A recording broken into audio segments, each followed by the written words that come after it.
Baik, selamat pagi Bapak Kepala Sekolah, Bapak Guru. Sudah meluangkan waktu untuk kita duduk bersama dalam rangka kegiatan lanjutan guru penggerak, yaitu tentang sosialisasi. Kali ini saya akan mensosialisasikan terkait dengan budaya positif di sekolah. Budaya positif sekolah ini adalah salah satu materi dari guru penggerak, di mana budaya positif ini adalah sebuah hal yang baik, ya, sebuah hal yang baik yang ditujukan, yang menjadi budaya di sekolah, sehingga terbentuklah apa yang dinamakan dengan Merdeka Belajar. Ada beberapa materi yang akan kita bahas hari ini terkait dengan budaya positif, yaitu yang pertama, perubahan paradigma belajar, disiplin positif, motivasi perubahan perilaku manusia, lalu ada kebutuhan dasar, posisi kontrol, restitusi, keyakinan kelas, dan segitiga restitusi.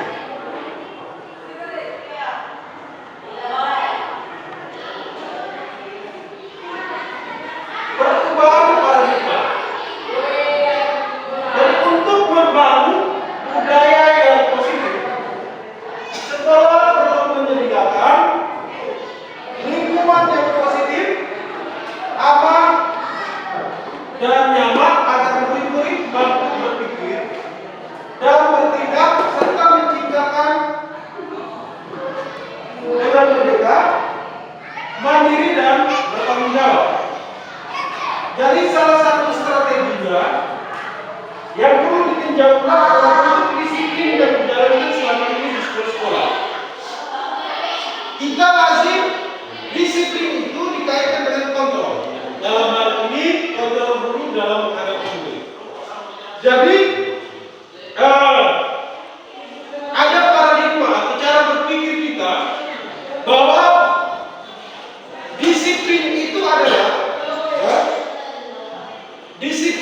adalah bagaimana tindakan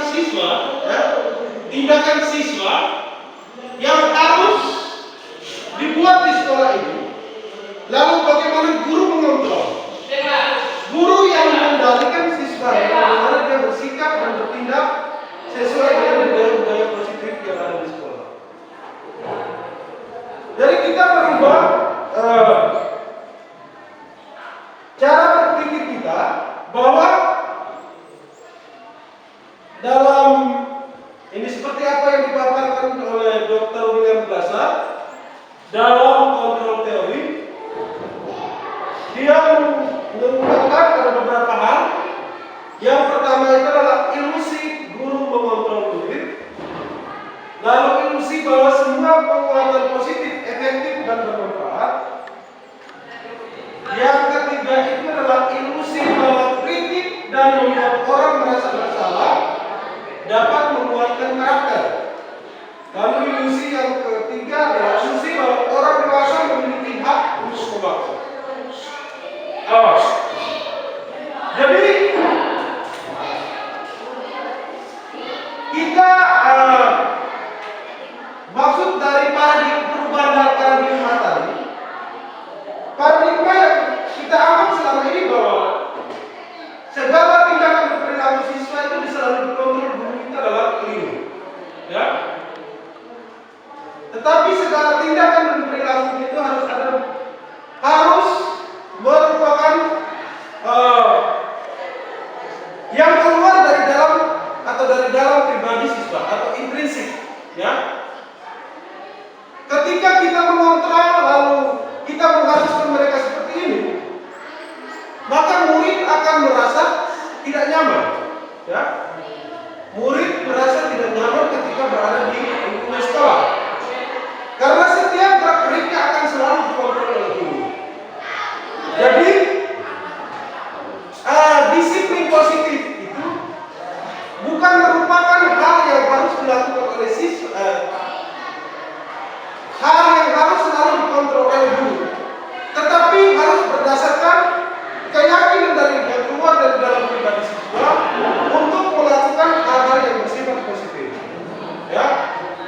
Jadi seperti itu Bapak Ibu. Berkaitan dengan perubahan paradigma tadi. Lalu terkait dengan disiplin, ya. Disiplin di sini ketika mendengar kata disiplin, apa yang terbayang di benak kita? Apa yang terlintas di pikiran Anda? Kebanyakan orang akan menghubungkan kata disiplin itu dengan kata tertib, ya. Kata disiplin dengan kata tertib, atau teratur, atau kepatuhan pada peraturan. Kata disiplin juga sering dihubungkan dengan hukuman. Jadi dalam budaya kita makna kata disiplin makna menjadi sesuatu yang sering dilakukan seseorang pada orang lain untuk mendapatkan kepatuhan. Kita cenderung menghubungkan kata disiplin dengan ketidaknyamanan. Ya. Lalu yang berikut, motivasi perilaku manusia. Yang pertama itu adalah menghindari ketidaknyamanan atau hukuman. Lalu yang kedua, untuk mendapatkan imbalan atau penghargaan dari orang lain. Motivasi perilaku manusia. Jadi kita ada satu contoh kasus, ya, terkait dengan mendapatkan imbalan atau penghargaan dari orang lain.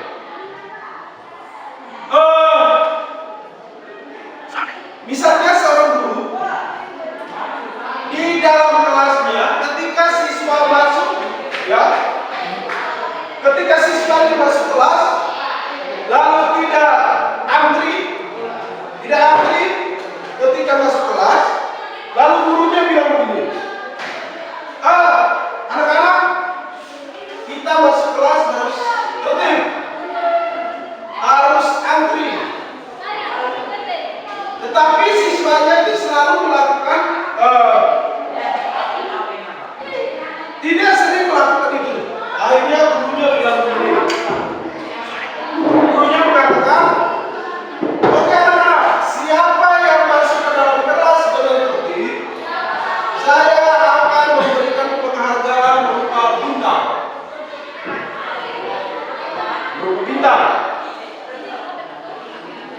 Hal inilah yang dinamakan penghargaan.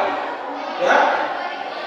Penghargaan itu merupakan bukan sebuah solusi yang efektif untuk menerapkan disiplin di sekolah. Ya. Ketika anak mendapat penghargaan, mengapa tidak efektif?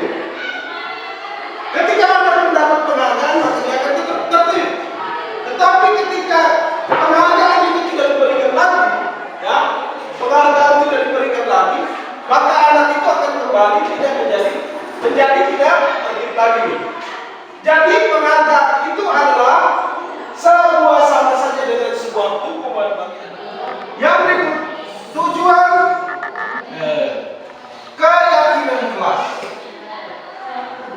Keyakinan kelas.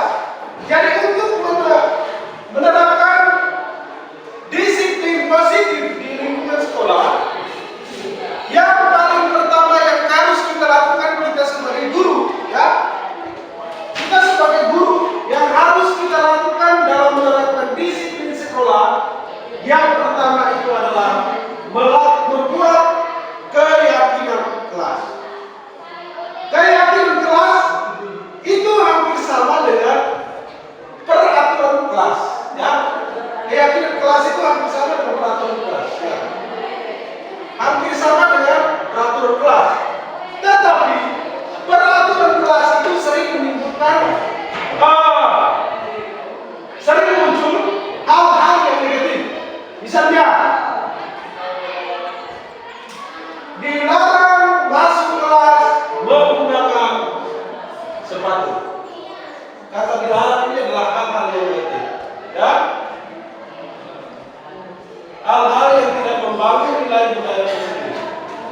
Jadi kita lalu peraturan kelas itu biasanya dilakukan oleh guru. Peraturan sekolah juga sama, biasanya dilakukan oleh guru.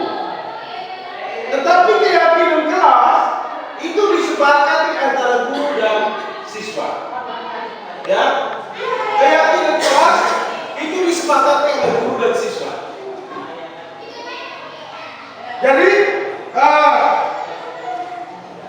keyakinan kelas itu dibuat, ya.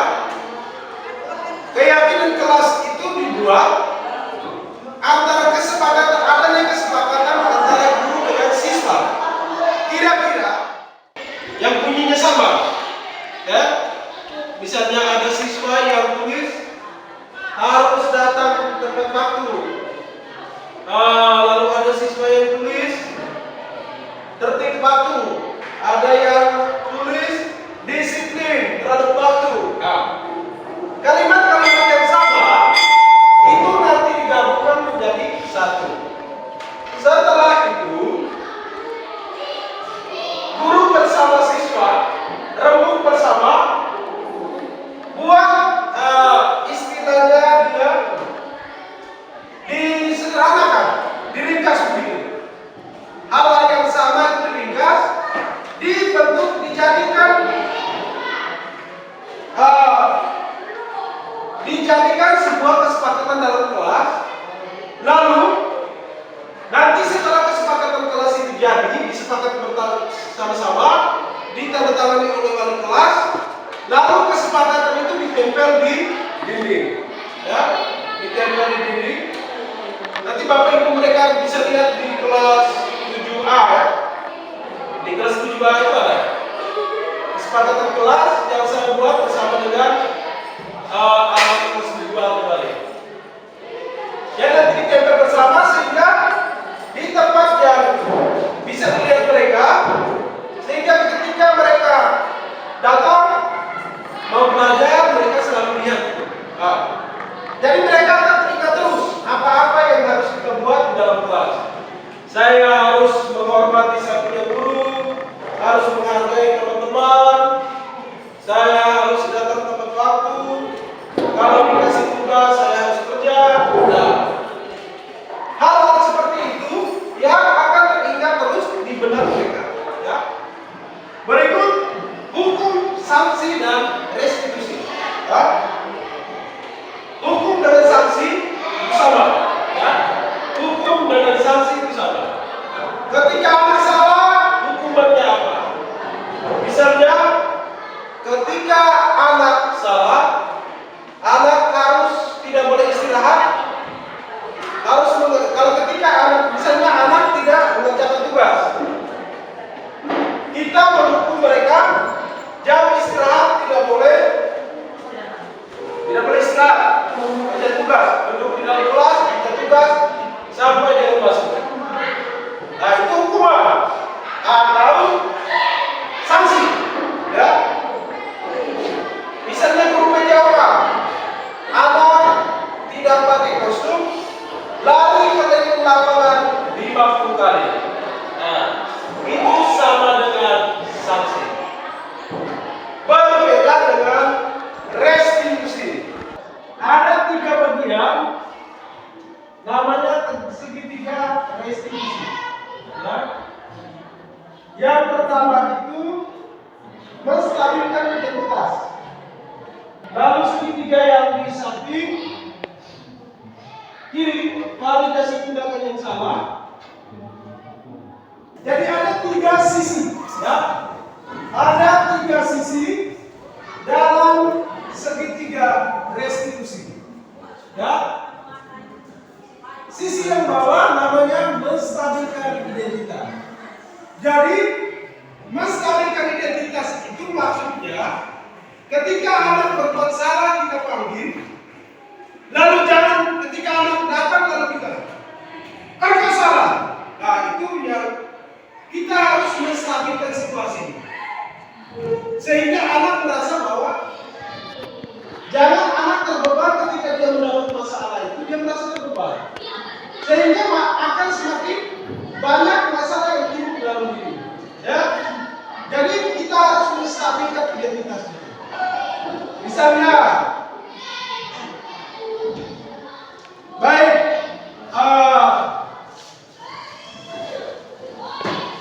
misalnya dengan kalimat begini, ketika dia berbuat salah, panggil dia, baik, Bapak tidak marah. Tetapi bapaknya ini kamu ini, ya? Itu namanya menstabilkan identitas, menstabilkan situasi di mana supaya anak jangan merasa salah, ya. Jadi kita menstabilkan dulu situasinya. Lalu yang kedua itu adalah validasi tindakan yang salah, ya.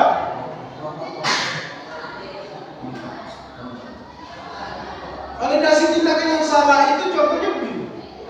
Ketika ada siswa yang melakukan kesalahan dalam ketahuan,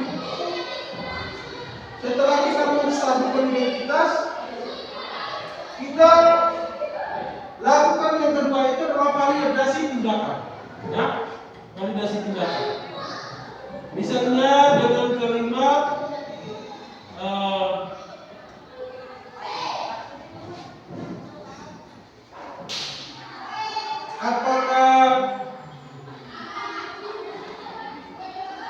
mengapa kamu melakukan itu? Ya. Misalnya anak mengganggu teman yang lain. Kita menanyakan kenapa, mengapa dia melakukan tindakan mengganggu teman. Ya. Kita tadi kan sudah buat keyakinan kelas, Pak. Ya, Bapak Ibu. Kita sudah buat keyakinan kelas. Lalu kita menerapkan segitiga restitusi yaitu dengan menanyakan keyakinan kelas.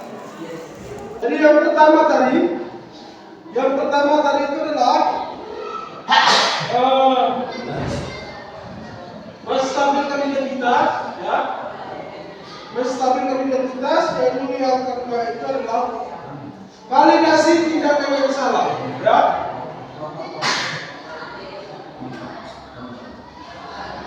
Validasi tindakan yang salah itu contohnya begini.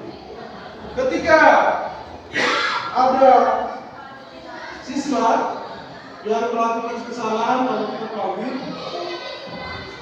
setelah kita menstabilkan identitas, kita lakukan yang kedua itu adalah validasi tindakan, ya, validasi tindakan. Misalnya dengan kalimat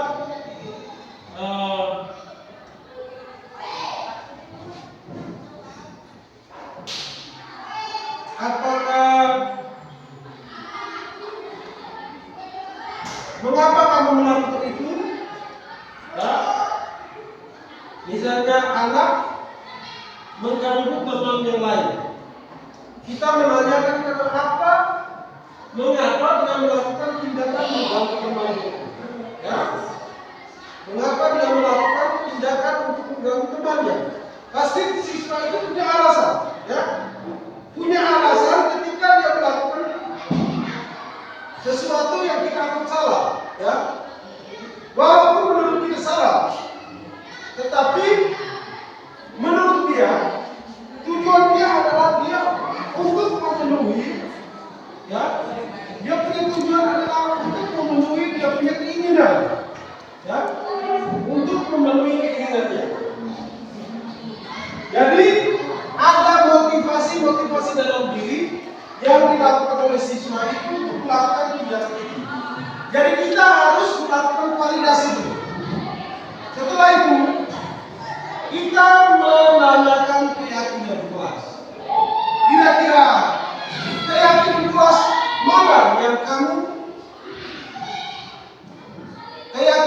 mana yang telah kamu langgar? Nah, nanti mereka akan menyebutkan, saya telah melanggar keyakinan kelas tentang menghargai teman. Itu adalah sedikit penjelasan terkait dengan praktek segitiga restitusi. Lalu yang berikut,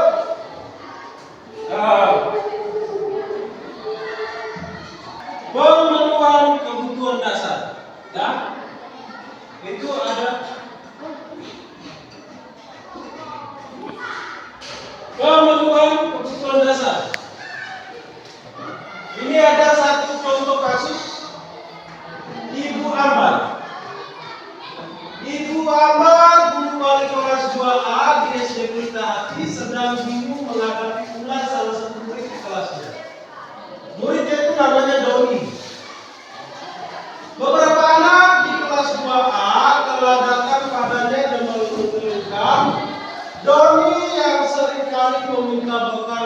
kasihan mereka dengan paksa.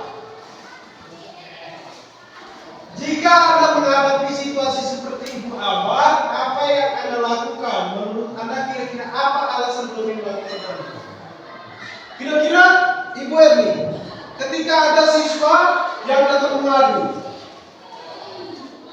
Ibu, ini si Doni ini tadi adukan kecelakaan. Kira-kira ketika Ibu Erni menghadapi laporan anak sekolah seperti itu, tindakan apa yang kira-kira Ibu bisa Ibu ambil?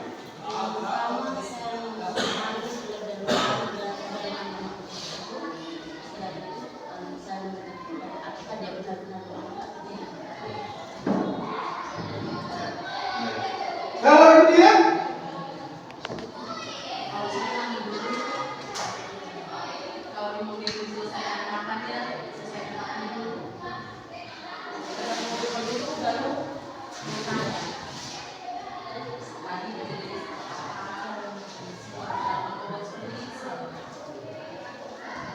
ya. Jadi itu seperti yang disampaikan oleh Ibu berdua sangat tepat, ya. Sebenarnya hal ini kita sering lakukan, ya. Tetapi kita tidak tahu bahwa yang kita lakukan itu adalah segitiga restitusi, ya. Kita sudah lakukan. Jadi ketika ada laporan seperti itu, kita panggil anaknya, kita tanya dulu kira-kira apa yang membuat dia harus melakukan tindakan itu. Nah, itu namanya validasi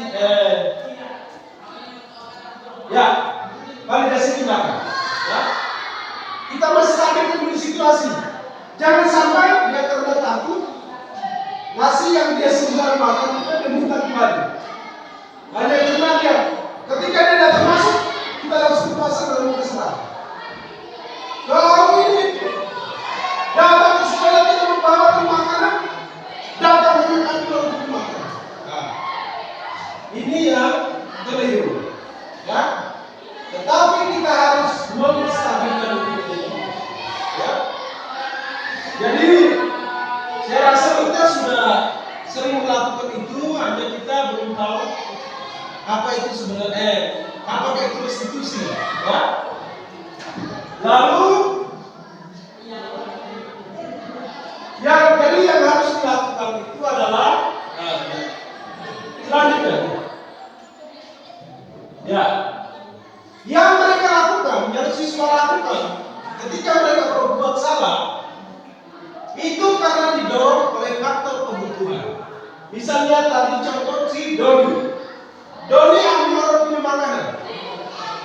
Kalau kita berpikir, kalau kita dengan emosinya, pasti Doni ini kita kubur. Benar tidak? Betul. Tetapi kita harus menyadari dulu bahwa apa yang dilakukan Doni itu ada alasannya. Mungkin saja Doni di rumah tidak makan tadi pagi, sehingga terpaksa dia mengambil makanan teman. Ya. Atau Doni ini setiap hari selalu mencari perhatian dari gurunya, selalu membuat keributan supaya diperhatikan oleh gurunya. Mungkin saja di Doni ini di rumahnya tidak mendapat kasih sayang dari orang tuanya, ya. Lalu yang berikut,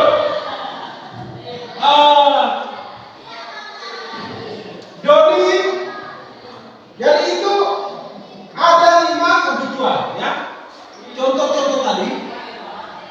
Jadi ketika anak melakukan kesalahan, ada kebutuhan-kebutuhan yang mereka harus penuhi. Yang pertama itu adalah kebutuhan untuk bertahan hidup. Bertahan hidup dengan ambil makanan dari temannya. Kalau saya tidak ambil, berarti saya akan mati kelaparan. Ya, saya akan mati kelaparan. Lalu yang kedua, cinta dan kasih sayang. Kebutuhan untuk diterima. Cinta dan kasih sayang seperti tadi. Mungkin saja Doni selalu duduk di dalam kelas, gurunya. Supaya diperhatikan oleh gurunya. Atau Doni mengambil mainan yang bagus milik teman-temannya. Mungkin saja di rumah Doni tidak mendapat kasih sayang, misalnya dibelikan mobil-mobilan, dibelikan sepeda, makanya Doni ambil milik teman-temannya. Itu karena tidak ada rasa kasih sayang orang tua terhadap anaknya. Membuat Doni itu melakukan hal seperti itu. Yang ketiga itu adalah penguasa, kebutuhan pengakuan atas kemampuan. Misalnya Doni selalu diam di dalam kelas, murung, ya. Padahal Doni ini memiliki kemampuan, ya, kemampuan. Dan kemampuan itu harus diakui oleh semua orang, ya. Lalu yang berikut kebebasan. Kebebasan ini dia tidak merasa tertekan ketika berada di dalam sekolah. Misalnya Doni melakukan kesalahan, dia keluar dari ruang kelas, pergi duduk di luar. Doni lari tidak mengikuti mata pelajaran duduk di luar.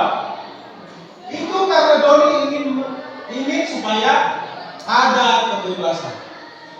Kenapa tiap hari Bapak Ibu guru di dalam ruang terus? Bosan. Saya ingin bebas. Makanya kita harus sekali membawa murid ke luar ruangan supaya mereka merasakan apa yang namanya kebebasan. Ya. Jadi kita mengajar jangan monoton di dalam kelas terus, ya. Tetapi kita harus sesekali kita ajak mereka ke lingkungan sekolah, di luar lingkungan sekolah, supaya mereka belajar, misalnya ibu MIPA belajar tentang akar, jenis-jenis akar, ya, akar serabut, akar apa lagi? Akar apa? Akar tunggal. Nah, ibu bisa bawa anak-anak keluar, cabut pohon ini, lihat. Oh, ini akar apa ini? Nah, supaya anak jangan merasa terus di dalam rumah. Lalu kesenangan. Anak melakukan itu karena dia merasa senang. Yang berikut. Posisi kontrol. Nah, yang keempat, yang kelima itu posisi kontrol. Ini ada satu kasus Pisa dan Hana. Dimas dipanggil masuk ke ruangan Ibu Dewi, kepala sekolah SMA Kapur. Ibu Dewi baru saja mendapat pengaduan dari Ibunda Tisa bahwa Hana menggunakan kata-kata kasar dan merendahkan Tisa di sosial media. Apa jarang sekali hadir di pembelajaran jarak jauh dan pada saat hadir mengerjakan teman-temannya. Hal ini sudah sangat mengganggu dan beberapa orang tua murid yang mengikuti pembelajaran daring mengeluhkan tentang perilaku aku di pembelajaran jarak jauh. Bila Anda adalah guru, penerapan disiplin apa yang Anda akan lakukan untuk kasus ada tertentu? Kalau ada ini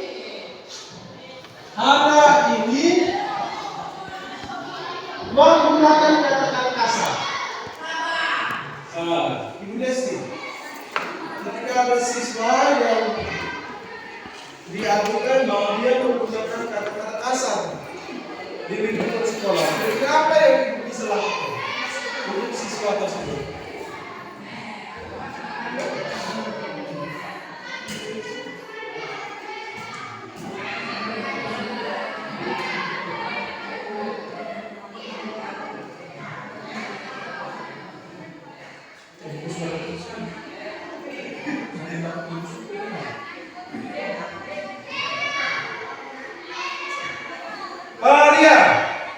Kalau ada siswa yang dilaporkan gunakan kata-kata kasar,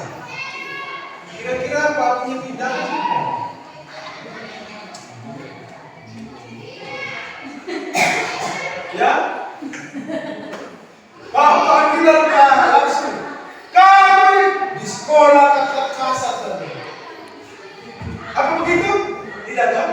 Tidak.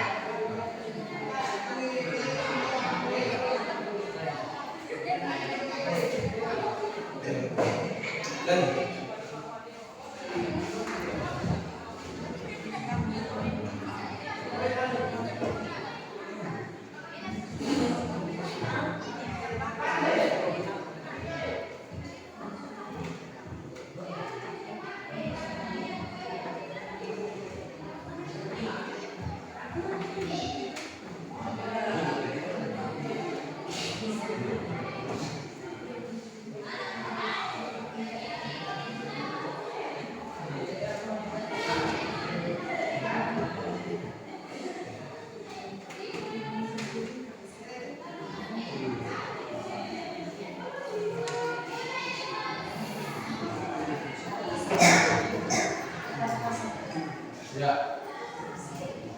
Kata-kata kasar tadi. Ketika murid melakukan, jadi kita menerapkan apa yang namanya segitiga restitusi tadi. Ya, panggil siswanya, tanyakan alasan mengapa dia berkata-kata kasar di dalam media sosial. Ya, tapi jangan anak datang lalu kita langsung,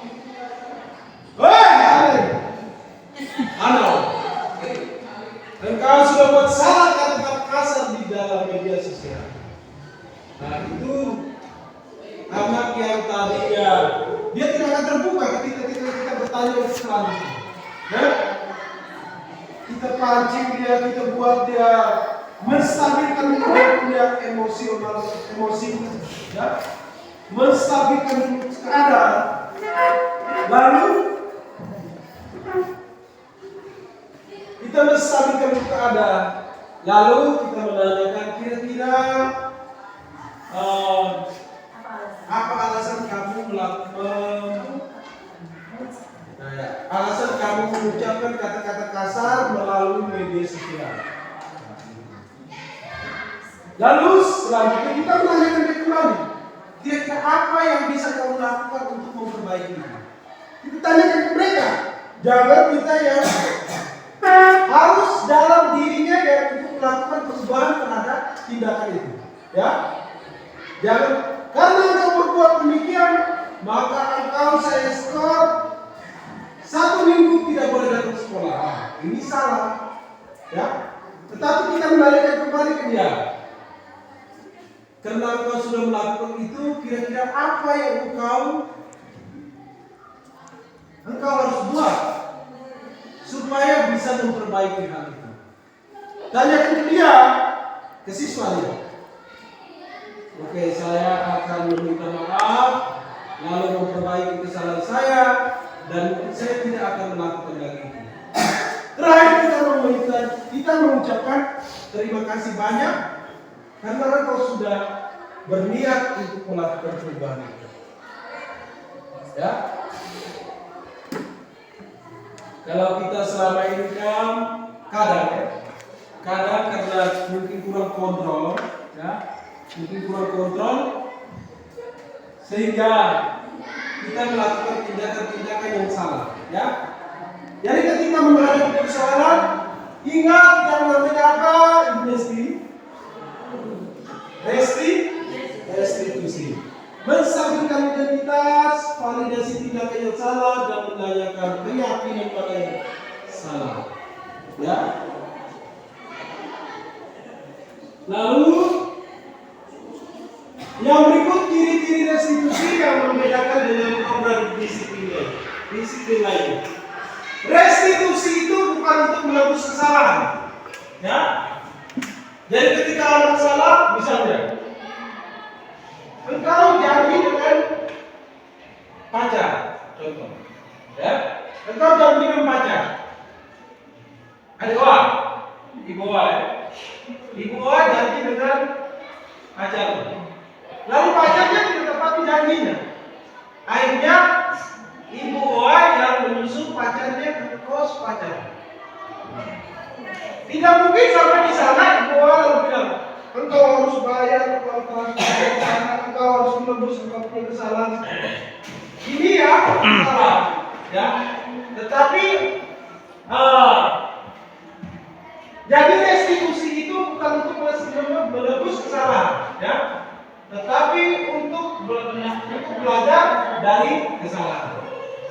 Kalau saya berbuat salah, saya akan melakukan hal seperti ini supaya tidak melakukan hal-hal yang negatif.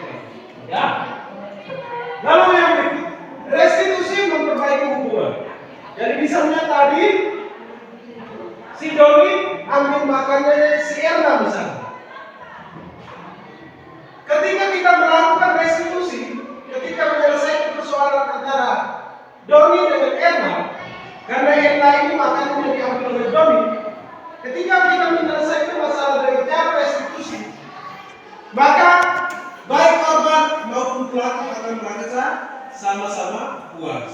Ya, asal merasa sama-sama puas.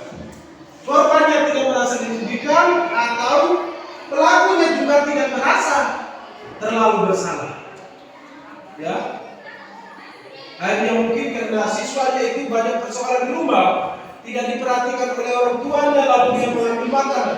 Ketika kita cegah pertama dengan hal-hal yang positif, dia akan merasa semakin berkembang.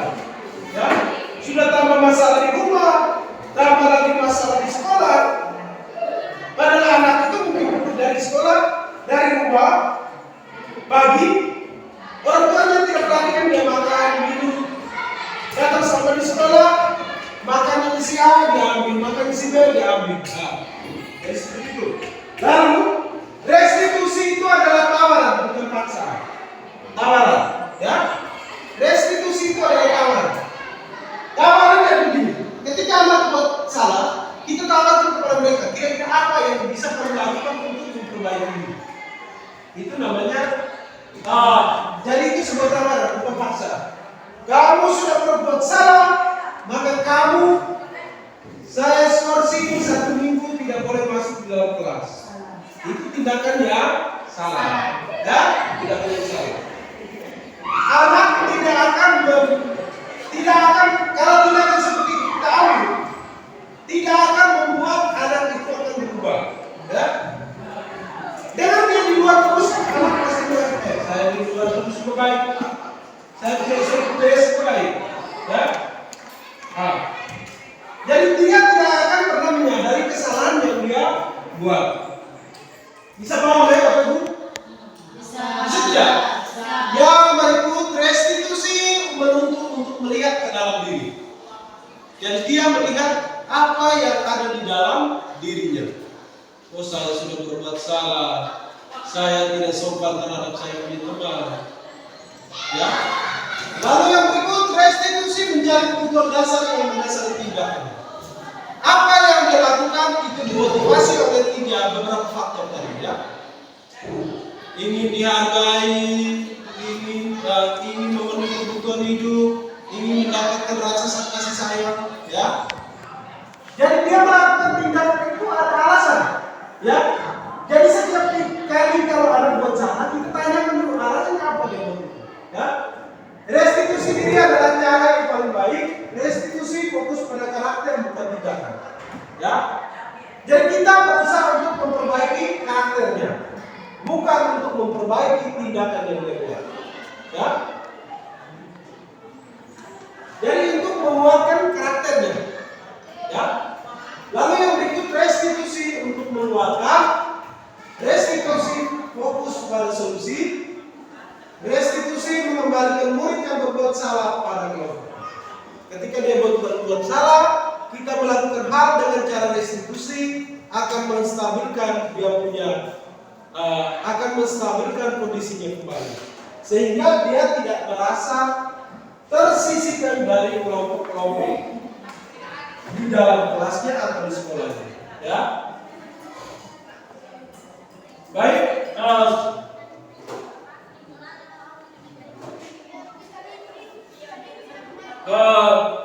Itu adalah terkait dengan keyakinan kelas, segitiga restitusi, ya, segitiga restitusi, keyakinan kelas, dan motivasi-motivasi apa yang dilakukan oleh siswa ketika melakukan kesalahan, itu harus kita pahami. Jadi, mungkin sebelum saya akhiri kegiatan atau presentasi saya kali ini, saya memberikan kesempatan kepada Bapak Ibu sekalian untuk mengajukan satu pertanyaan. Ya, mengajukan satu pertanyaan. Saya berikan kesempatan, silakan. Ya, silakan. Terima kasih.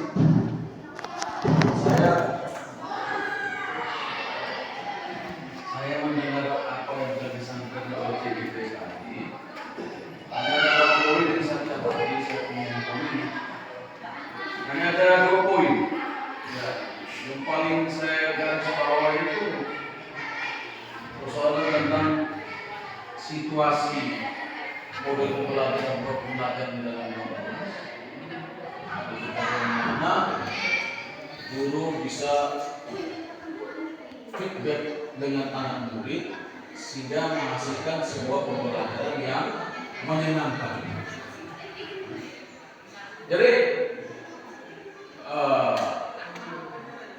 Bapak Guru CGP beserta teman-teman yang lain, bahwa hal inilah yang menjadi kendala yang saya sebagai kepala sekolah selama ini. Model atau pembelajaran yang menyenangkan bagi kita punya anak. Sementara benar yang seperti yang disampaikan oleh CGP, bahwa ketika situasi model pembelajarannya kurang begitu menyenangkan, yang menjadi subjek sasaran itu adalah siswa. Itu saya dengar banyak bilang guru, anak ini begini, anak ini begini, anak ini begini. Mungkin salah satunya seperti itu. Model pembelajaran yang terjadi dalam kelas itu mungkin kurang menyenangkan atau belum menyenangkan buat siswa. Kita harus kolaborasi dalam memberikan manfaat dari situasi merdeka belajar, anak kepada anak, bahwa mungkin juga pembelajaran di dalam ruang ini mungkin ini kita juga tahu sudah seperti sama bisa belajar di ruang kelas, di luar ruang kelas. Tergantung bagaimana pola yang dibangun, diskusi yang dibangun, yang disepakati antara guru dengan siswa. Tetapi perlu dipahami, merdeka belajar benar, tetapi domainnya tetap ada di bawah ibu guru yang mengarahkan mereka. Tapi selalu mendengar apa yang diinginkan oleh siswa. Sehingga pembelajaran itu bisa benar-benar terjadi. Semoga CGP ini perlu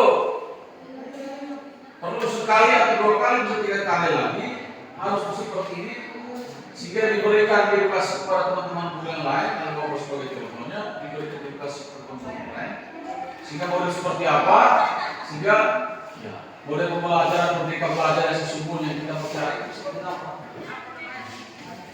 Lalu yang berikut ada 2 step. Yang berikut itu soal disiplin. Disiplin juga jangan menempelkan disiplin. Kenapa? Disiplin juga menjadi model pembelajaran menyenangkan bagi siswa. Ketika disiplin itu tidak terjadi, maka roh yang mau kita buat untuk proses belajar menyenangkan tidak akan terjadi.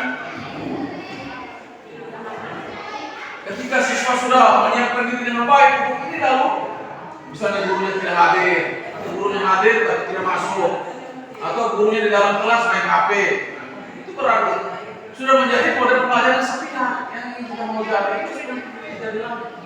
Sehingga itu juga saya katakan untuk CGP, saya selalu support, saya selalu dukung.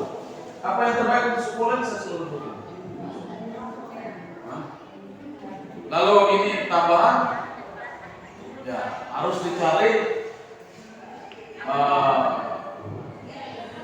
model-model pembelajaran yang objektif. Ketika bahwa mau disampaikan bahwa sekolah SMP 2 Cimahi kan tadi. Kalau masuk kita sebenarnya jangan di Cimahi, seperti bulan saja. Kalau gurunya jangan ibu siapa, ibu tutut kan ibu siapa, ibu Dewi. Bisa kita jadikan begini, ibu kita. Lalu ada contoh orang tua, ibunda siapa tadi? Ibu kita, ibunda di sini ada. Sehingga subjektif pembelajaran, sehingga artinya yang ada di kita kita mau angkat bisa lebih bermakna, lebih pemahaman, karena kita bilang ibu kita pas orang tahu begini. Kalau anak dia bilang ibu anak pas apa ya? Ibu anak itu boleh seperti apa? Nah, jadi mereka akan terbawa dengan situasi yang mereka tidak bisa gampang. Ibu anaknya mungkin bukannya mungkin seperti ibu kemudian cantik kan tidak cantik. Ketika ibu bilang begitu, lalu bilang ibu dah siapa? Lalu kalau bilang bunda yang ini masa bunda ini langsung. Jadi tidak terlalu anak-anak tidak jauh langsung ada. Nah, itu saya cek tutup senang niatnya terus kepala sekolah saya mengapresiasi luar biasa. Nanti yang penting sekarang bagaimana ada sendiri harus menjadikan diri Anda sebagai model yang biasa bisa mempengaruhi teman-teman supaya seperti itu. Artinya apa? Artinya Anda harus menjadi the best sehingga bisa membias supaya teman-teman lain. Ketika Anda melihat guru penggerak seperti ini, manfaat guru penggerak ada di sekolah ini, kita jadinya seperti ini. Begitu yang saya mau. Secara dukungan saya pribadi sudah berulang kali bahwa saya sebagai kepala sekolah saya dukung 100% untuk guru penggerak. Yang terbaik sama dengan Anda menjadi guru penggerak dan apa yang nyata yang bisa Anda bawa dan bisa Anda tanam, Anda kembangkan dan hasilnya kita bisa dampak di sekolah ini. Ada juga para teman-teman lain, saya dukung juga para teman-teman lain apabila ada pembukaan kembali untuk guru penggerak episode yang berikut, nah teman-teman lain bisa ikut, guru bisa bantu mereka supaya bisa lakukan. Sekian dan terima kasih. Saya kembali. Baik, terima kasih Bapak Kepala Sekolah yang sudah menyampaikan beberapa hal masukan positif buat saya dan juga buat kita semua. Yaitu tadi sebenarnya saya harus tampilkan ada satu video yang saya buat di kelas 7A bersama dengan siswa, tetapi tadi agak lama jadi saya tidak sempat tampilkan. Yaitu terkait dengan pelaksanaan keyakinan kelas, lalu juga praktek segitiga restitusi. Praktek segitiga restitusi itu saya bersama dengan siswa kelas 7A yang buat dalam bentuk videonya. Lalu